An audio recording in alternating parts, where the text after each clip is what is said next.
Continuamos el 8 Magazine Salamanca, recta final de nuestro programa de hoy. Ya sabían que iba a ser muy completo y ahora tenemos que hablar de Salamanca, de nuestras raíces, de nuestros orígenes y del lugar al que nos dirigimos. Precisamente ese va a ser el tema que se tendrá la conferencia impartida mañana mismo en la Casa de las Conchas, en la Biblioteca Pública de Salamanca, por Carlos Javier Salgado, que es doctor en Ciencia Política por la Universidad de Salamanca y que nos acompaña esta noche. Muy buenas noches, bienvenido y muchas gracias por estar con nosotros. Muy buenas noches y gracias a vosotros por invitarme a venir.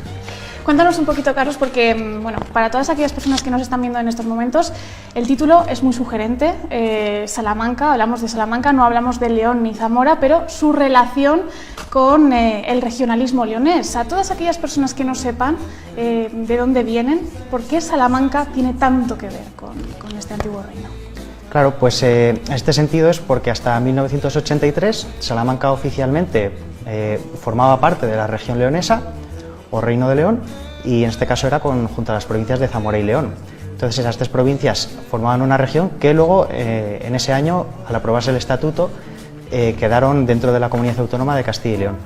A día de hoy se plantea, digamos, esa dicotomía de si elegir formar una autonomía propia de la región leonesa o continuar en Castilla y León, y son, digamos, las dos opciones que están planteadas pues encima de la mesa, digamos, dentro de la sociedad salmantina. Serían un poquito las dos opciones que supongo que barajaremos mañana en la conferencia.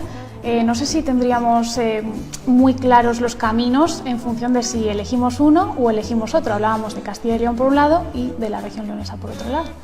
Sí, efectivamente. Pues bueno, en el caso de continuar en Castilla y León, pues en principio los indicadores que estamos teniendo ahora, o la evolución que está teniendo en este caso Salamanca o Zamora y León, continuaría siendo la misma. En el caso de la región leonesa sí que cambiaría todo ese paradigma, digamos, toda esa evolución, porque claro, se plantea un escenario nuevo en el que es esa región la que tiene que manejar sus recursos, no en este caso que se gestionasen, por ejemplo, desde Valladolid, sino que tendrían que gestionarse desde Salamanca, Zamora o León. ¿Qué es lo que diferenciaría, por ejemplo, a nivel de identidad cultural a un salmantino, en este caso, de una persona que vive en Ávila, por ejemplo, que lo tenemos tan cerca, pero que somos tan diferentes?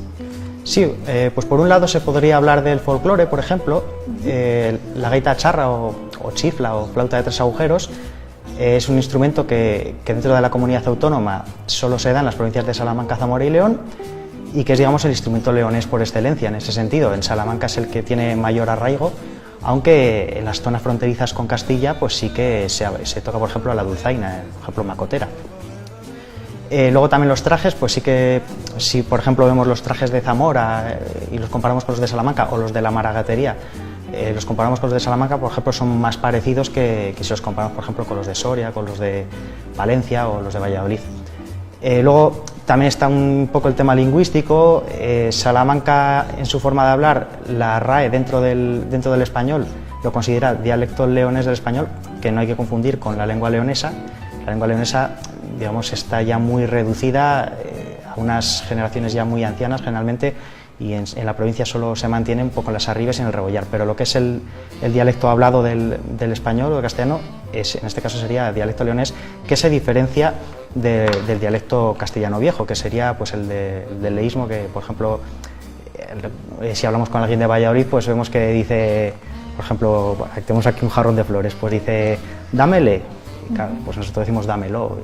Son pequeñas diferencias que en realidad tampoco son muchas a la hora de, por ejemplo, en ese caso al hablar, pero sí que se notan, y aparte, claro, vocabulario. Por ejemplo, nosotros decimos pega a las urracas, en Zamora también lo dicen, en León también lo dicen, pardal le decimos a los gorriones, también pasa en Zamora y en León, pero por ejemplo en la parte castellana de la autonomía no pasa, porque esos son restos del leonés, de la lengua leonesa, que sí que ha ido desapareciendo de casi toda la parte de la provincia de Salamanca, pero sí que ha dejado, digamos, restos de que estuvo ahí presente. Y luego, claro, en materia histórica, pues sí que obviamente hay diferencias, porque han sido siempre dos regiones distintas, y en ese sentido, pues quizá con Extremadura, por ejemplo, o con Galicia o Asturias, pues sí que haya habido más tiempo de estancia común en una misma corona o estado, porque sí que parte desde antes, porque claro, Castilla se separó, el condado de Castilla se separó del Reino de León. Entonces, claro, ese periodo, digamos, de estar separados, pues sí que se notó, y por ejemplo, en la Baja Edad Media, aunque ya estaban otras formando parte de la misma corona, lo mismo que Galicia o Extremadura o Andalucía, etcétera, sí que había una diferenciación, por ejemplo, legislativa. Las provincias leonesas se basaban en el fuero juzgo y la parte castellana en los usos y costumbres, igual que en este caso los vascos, que también era por usos y costumbres. Sí que, bueno, al colectivo al que también perteneces, Colectivo Ciudadanos Reino de León, vemos que trabajáis mucho por mantener viva nuestra identidad, la identidad de leonesa, de León, Zamora y Salamanca, pero históricamente se está tratando bien esta cuestión, porque vemos muchas veces que parece que se olvida. Otras comunidades autónomas, otras regiones españolas están, bueno, pues ensalzando mucho su historia, pero aquí, ¿por qué se nos olvida tanto a veces de dónde venimos o por qué lo confundimos? Sí, bueno, en parte también hay, digamos, un ánimo interesado. Al final todas las comunidades autónomas están intentando reescribir la historia, luego la historia es la que es, pero digamos que cada uno intenta amoldarlo un poco más a los intereses que le conviene. En el caso de la Comunidad Autónoma de Castilla y León, se intenta, digamos, decir que Castilla y León se unieron en 1230 y es un hecho falso. O sea, lo que se unieron fue la Corona de León, que incluía no solo al Reino de León, sino también al Reino de Galicia y a los territorios de Asturias y Extremadura, con la Corona de Castilla, que incluía pues al Reino de Castilla, al Reino de Toledo y a lo que es el País Vasco. Entonces, claro, en ese sentido se unieron las coronas que llevan el mismo nombre que los reinos, pero esos reinos eran una parte de esas coronas, por lo tanto, en ese sentido no hubo una unión regional porque siguieron reconocidos dentro de esa corona como reinos o luego posteriormente regiones diferentes. Pero bueno, hay un intento interesado también, pues claro, como lo hay en otras comunidades autónomas, también se ha hablado mucho del tema catalán, pero bueno, aquí también digamos que estamos para hablar por parte de las instituciones autonómicas. ¿Qué podemos hacer, Carlos? ¿Qué podemos hacer para bueno, pues evitar estos equívocos, estos errores, tal vez la manipulación, por llamarlo de alguna manera? ¿Qué podemos hacer para volver a nuestras raíces, para entender un poco mejor de dónde venimos y también hacia dónde vamos? Pues yo creo que, digamos, para concienciarse de lo que es uno, buena parte es fijarse un poco en lo que somos, por ejemplo, y luego también leer, o sea, leer y sobre todo si se puede acudir a fuentes primarias, mejor. Pues si por ejemplo vamos a un libro que se haya hecho ayer mismo de Isabel la Católica, pues te van a decir Isabel de Castilla. Y parece que ha sido reina pues, de Castilla y todo lo demás era Castilla. Y realmente tú te vas a sus documentos oficiales y te empiezan todos con un tocho así de todos los títulos que tenía y luego ella, pues dentro de los estos, pues suele decir estos los mis reinos, por ejemplo, en vez de decir simplemente Castilla como ha tendido a decir la historiografía, en este caso española. Por ejemplo, en el caso de Portugal sí que se ve cierta diferencia en la historiografía. Hay autores que, por ejemplo, Alfonso X el Sabio lo llaman Alfonso X de Leao, o sea, Alfonso X de León, y en el caso de España lo llaman Alfonso X de Castilla. Pero bueno, bajo mi punto de vista tendría más sentido en ese caso, si se va a primar un reino, que fuese Alfonso X de León, porque Alfonso IX era rey de León. Entonces el siguiente Alfonso sería si no Alfonso I de Castilla. Claro, bueno, en este caso sería Alfonso III, yo creo, de Castilla, porque Alfonso VI sí fue rey de León, pero también fue rey de Castilla y de Galicia, bueno, y de Toledo, y Alfonso VII, en ese caso, también fue rey de Castilla, por lo tanto Alfonso VI sería el primero de Castilla y Alfonso VII de León sería el Alfonso II de Castilla, entonces Alfonso IX, Alfonso X, bueno, un poco lío, pero es un poco lioso. Luego, aparte, el tema de los ordinales es un poco peculiar porque de Alfonso VII, en el caso del Reino de León, se pasa a Alfonso IX. Pero luego hay más atrás, en el siglo X, un rey que es Alfonso Froilaz, que a ese no se le pone ordinal. Entonces, realmente, Alfonso IX es Alfonso IX. Si le ponemos ordinal a Alfonso Froilaz, pues, entonces el sexto sería el séptimo sería el octavo, y sí, es un pollón.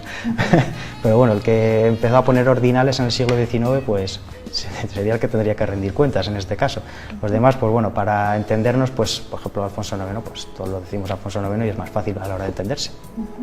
Alguna vez sí que hemos escuchado hablar a algún investigador, algún escritor, en este caso, ya que hablábamos de reyes, de monarcas, de bueno, figuras un poco olvidadas. ¿Realmente notas que esto sucede, que a veces tenemos esa falta, bueno, no sé si esa falta o esa idea de que, bueno, pues en esta región no tenemos héroes, no tenemos heroínas? Por ejemplo, Urraca, señora de Zamora, importantísima, señora de, bueno, pues de esta región leonesa. ¿Qué sucede? ¿Por qué se les olvida de esta manera? Sí, de hecho es quizá un problema de los que tenga, en este caso, el leonsismo o la reivindicación del Reino de León, porque efectivamente hay una falta de mitificación de los personajes leoneses, que no es porque no lo hayan merecido, por así decirlo, porque por ejemplo Alfonso IX pues tiene todas las de la ley para estar muy mitificado.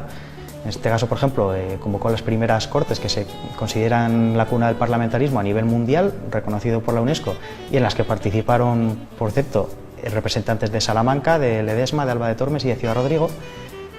Aparte fundó la Universidad de Salamanca, entonces era el Estudio General del Reino de León, que luego pasa a ser universidad cuando ya el Papa Alejandro IV, pues, digamos, le da validez universal a los títulos de universidad. Y luego aquí en la provincia, pues claro, creó los concejos de Monleón, de Salvatierra de Tormes, de Montemayor del Río. Entonces sí que tendría, digamos, todos los, digamos, ingredientes para estar mitificado. O en el caso de Zamora, por ejemplo, Bellido Dolfos, que libera de un cerco de 7 meses a la ciudad de Zamora, pues sí que tendría también todos los visos para ello, al igual que, por ejemplo, Ramiro II, que reconquistó Salamanca y hizo una primera repoblación de la ciudad. Y en la Reconquista fue uno quizá de los reyes más importantes de toda la España medieval, en realidad. Hizo un avance impresionante en la Reconquista del siglo X. Carlos, ¿hacia dónde vamos ahora? ¿Hacia dónde nos encaminamos? ¿Cómo ves tú personalmente el futuro? ¿Con qué nos podemos quedar? ¿Con un mensaje de esperanza? ¿Con inquietudes? ¿Cómo le podemos trasladar a la gente que nos está viendo que realmente pues, hay que hacer algo? Hombre, viendo la evolución que estamos llevando, pues la verdad es que todo llevaría, digamos, el camino de que hay que decir hasta aquí hemos llegado, o cambiamos algo, o a ver qué pasa. Otra cosa es que luego se elija, digamos, en ese sentido, pues optar por una autonomía de la región leonesa, probar a ver qué tal va. Siguiendo dentro de Castilla y León, pues en cierto modo ya se sabría lo que hay. En este periodo autonómico, entre Salamanca, Zamora y León han perdido 133.000 habitantes. La parte castellana de la autonomía ha perdido 20.000. Entonces la diferencia es bastante importante porque es más o menos el 90% casi de la pérdida poblacional de toda la autonomía se concentra en las provincias leonesas. Y aparte, claro, para la Junta digamos que el eje prioritario económico no es el eje del oeste, la Vía de la Plata. Entonces, claro, en una autonomía, digamos, leonesa, pues sí que primaría ese eje y un poco más las relaciones, en este caso, pues con Extremadura, con Portugal, con Galicia y con Asturias, que son los vecinos que ahora mismo pues parece que le damos un poco más la espalda porque es tan extensa la comunidad autónoma que es que lo que hay es vecinos por todos los lados. Pero claro, nosotros, por ejemplo, con Aragón no tocamos, pero Castilla sí, por Soria. Entonces, claro, a la hora de primar ejes y demás, pues claro, digamos que cada uno intenta barrer para su casa, al final son 9 provincias y cada uno intenta primar sus intereses, que en este caso los que se suelen imponer generalmente son los de Valladolid. También es la más poblada pero bueno, también es, digamos, un poco la culpable o la protagonista de que se crease esta comunidad autónoma, porque antes León, Zamora y Salamanca estaban por su cuenta, la región leonesa, y por el otro lado estaba Castilla la Vieja, que eran pues Ávila, Segovia, Soria, Palencia, Valladolid, Burgos, y aparte Santander y Logroño, que luego se separaron para formar Cantabria y La Rioja, porque tampoco querían estar con la región leonesa. Claro, uno de Logroño hasta que llega a Zamora o a Salamanca, pues dirá yo qué tengo que ver con esos.